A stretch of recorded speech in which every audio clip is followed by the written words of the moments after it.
Hello, my hot tamales. We are back for day number 3, and today is all about triggers. So I think that we all have triggers. Some of us have dealt with our triggers a little bit more well than others, and that comes from doing a lot of inner work, counseling, etc., psychological help, whatever it might be. But triggers are basically a psychological stimuli that happens in a present moment, but it happens because it brings you back to a past trauma.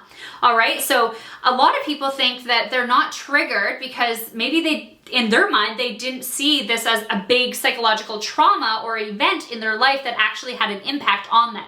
And it isn't until you go through deeper inner work and work with counselors or psychotherapists, etc., that you realize that you actually did experience some form of trauma that led you to being triggered in this present moment. But the biggest thing why I want to address triggers right now is because many people are triggered on a daily basis, and these triggers are what throw you off track. These triggers are what all of a sudden gain your control, and now you're in this complete vulnerable moment and you feel emotional and you don't know why. You feel angry, you don't know why. You feel hurt, you feel all these deep sensational pains. And you're like, I don't understand why I feel this right now.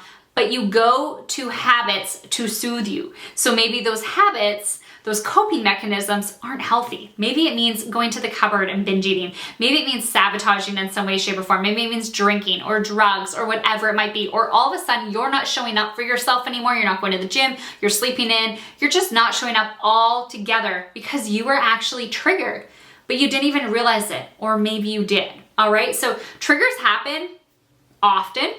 A lot of people, the magnitude of them might differ between people or events or scenarios. But I think the biggest thing as a coach, as I've witnessed from a lot of women, is they're triggered by their family life and they're triggered by their work life. And these are the two biggest things of what triggers them. And once we've addressed triggers, it's really interesting because they'll notice that they're being triggered and they'll come into the group and they'll share about it and they'll talk about it, or they'll come to me and want to work through it.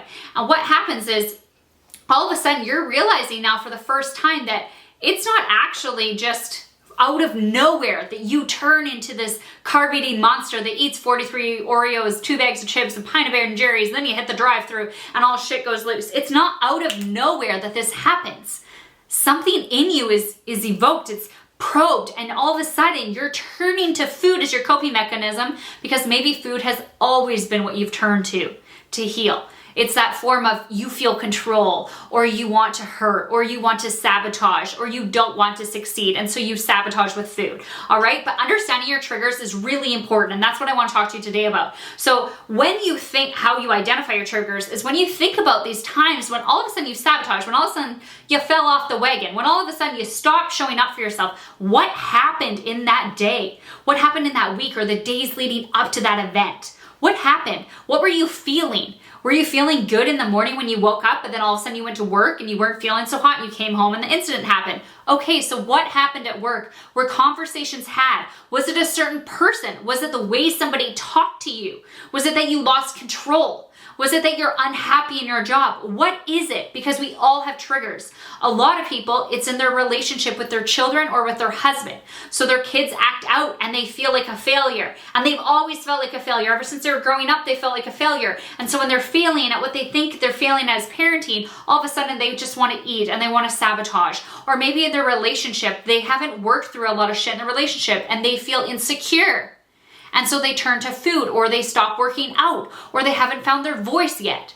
But I don't know what your triggers are, but we are constantly all triggered on deep levels or sometimes on micro levels. For instance, I shared this with my coaching community when I did get pregnant a little bit on social media, but I've been in counseling for, almost 30 years, and I feel like I've dealt with a lot of my triggers, and I'm very present with them. I'm able to acknowledge when they arise. I'm able to acknowledge when someone makes me feel something and why I'm probably feeling it and what's going on. And for that reason, I don't really talk about my shit a lot with my friends because I'm able to actually process it a lot on my own. And so what happened though was all of a sudden I got pregnant. And obviously this was an unplanned pregnancy. I'm very happy with it now. And I'm really excited to be a mom. But all of a sudden, I was being triggered left, right, and center. All of a sudden I had these massive abandonment fears coming up and popping up because I've always been this really independent person, and I've always felt like and especially in the last few years, like that I can walk away from any relationship. I am self-sufficient. I have my own home. I do not need anybody. So if anyone treats me badly, if anyone talks to me poorly, goodbye. But all of a sudden now I'm starting a family. I can't walk away. I can't run away anymore. I have to sit there and I have to deal with it. And all of a sudden I was scared for the first time of being abandoned. I was scared that people would walk out of my life like my parents did. I was scared of coming second. I was scared of all of these things. And it made me scared. And immediately I worked through it all and I booked a counseling session. Because at the end of the day, I knew I was being triggered and I knew that I needed to deal with this so that I didn't take it out in my relationship, so I didn't take it out on my unborn child, so that I could enjoy my pregnancy more, so that I could enjoy motherhood more. Because if I'm bringing a child into the world and I'm not dealing with these traumas as they're popping up while I'm pregnant, what's that going to do for my journey as a motherhood? And it's the same thing for all of us. If we know we're being triggered, how do you think that's affecting your family life, your relationship, your friendships, all of this, when you're constantly being triggered, but you're not dealing with that deeper level trigger? So the first thing I want you guys to do is understand what your triggers are. And obviously I'm not going to be able to counsel every single person and talk to you guys about this. You're going to need to seek professional help if you need to do that. But what today is about is identifying that triggers do likely exist in your life. And what I want you to do is understand, why are you being triggered and when are you being triggered? Because when you're able to address them, then the next time that person does talk to you like that, you could be like, okay, I was just triggered. And it was because I didn't like the way he talked to me because it reminded me of this. And so you can either speak your truth and have a conversation with that person about that situation. You can journal it out with yourself. You can actually process it. You can accept how you're feeling and work through it through journaling exercises. But you will stop yourself, hopefully, from doing the same routes of sabotage that you've always been doing. And you know what? There's going to be slip-ups. There's going to be times where that trigger is so deep that you just want to sabotage and you're going to. That's not the end of it. That doesn't mean you failed.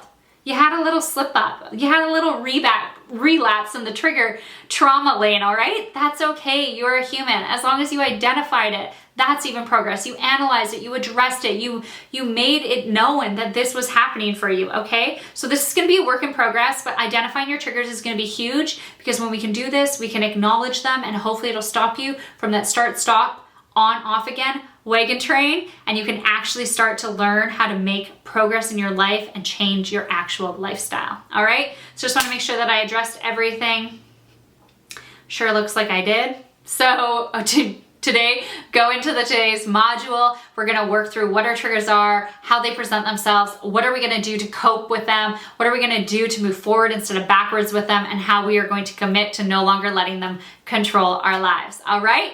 So come back for day 4 tomorrow of our Mindset Reset. Tomorrow is all about ditching the ego, because let's be real, our ego is at the basis of our fears. It's at the basis of why we walk away from things usually, because we think we're failing and all that good stuff. So I will see you tomorrow for day number 4 of our Mindset Reset.